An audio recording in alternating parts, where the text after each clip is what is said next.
یسایہ کی کتاب اس کا دوسرا باب۔ آخری دنوں میں یوں ہوگا۔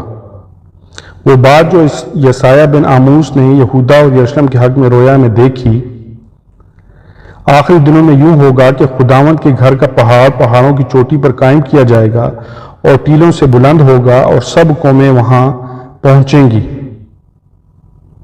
بلکہ بہت سی امتیں آئیں گی اور کہیں گی، آؤ خداوند کے پہاڑ پر چڑھیں، یعنی یعقوب کے خدا کے گھر میں داخل ہوں، اور وہ اپنی راہیں ہم کو بتائے گا اور ہم اس کے راستوں پر چلیں گے، کیونکہ شریعت صہیون سے اور خداوند کا کلام یروشلم سے صادر ہوگا۔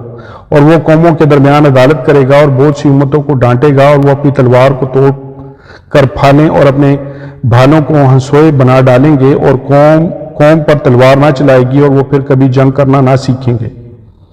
آئے یعقوب کے گھرانے، آؤ ہم خداوند کی روشنی میں چلیں، گردن کشی نابود ہوگی۔ تو نے اپنے لوگوں یعنی یعقوب کے گھرانے کو ترک کیا، اس لیے کہ وہ اہل مشرق کے رسوم سے پر ہیں اور فلسطینیوں کی مانند شگون لیتے اور بیگانوں کی اولاد کے ساتھ ہاتھ پر ہاتھ مارتے ہیں، اور ان کا ملک سونے چاندی سے مالا مال ہے، اور ان کے خزانوں کی کچھ انتہا نہیں، اور ان کا ملک گھوڑوں سے بھرا ہے، اور ان کے رتھوں کا کچھ شمار نہیں، اور ان کی سرزمین بتوں سے بھی پر ہے، اور وہ اپنے ہاتھوں کی صنعت یعنی اپنی انگلیوں کی کاریگری کو سجدہ کرتے ہیں۔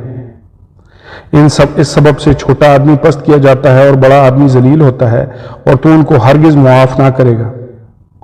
خداوند کے خوف سے اور اس کے جلال کی شوکت سے چٹان میں گھس جا اور خاک میں چھپ جا۔ انسان کی اونچی نگاہ نیچی کی جائے گی اور بنی آدم کا تکبر پست ہو جائے گا، اور اس روز خداوند ہی سربلند ہوگا۔ کیونکہ رب الافواج کا دن تمام مغروروں، بلند نظروں اور متکبروں پر آئے گا، اور وہ پست کیے جائیں گے۔ اور لبنان کے سب دیوداروں پر جو بلند اور اونچے ہیں، اور بسن کے سب بلوتوں پر، اور سب اونچے پہاڑوں اور سب بلند ٹیلوں پر، اور ہر ایک اونچے برج پر، اور ہر ایک فسیلی دیوار پر،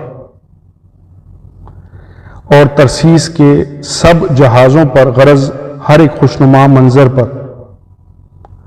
اور آدمی کا تکبر زیر کیا جائے گا، اور لوگوں کی بلند بینی پست کی جائے گی، اور اس روز خداوند ہی سربلند ہوگا، اور تمام بت بالکل فنا ہو جائیں گے۔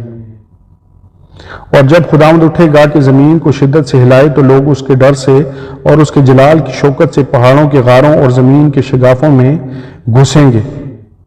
اس روز لوگ اپنی سونے چاندی کی مورتوں کو جو انہوں نے پوجنے کے لیے بنائیں، چھچھندروں اور چمگادڑوں کے آگے پھینک دیں گے، تاکہ جب خداوند زمین کو شدت سے ہلانے کے لیے اٹھے تو اس کے خوف سے اور اس کے جلال کی شوکت سے چٹانوں کے غاروں اور ناہموار پتھروں کے شگافوں میں گھس جائیں۔ بس تم انسان سے جس کا دم اس کے نتنوں میں ہے باز رہو، کیونکہ اس کی کیا قدر ہے۔ آمین اور آمین۔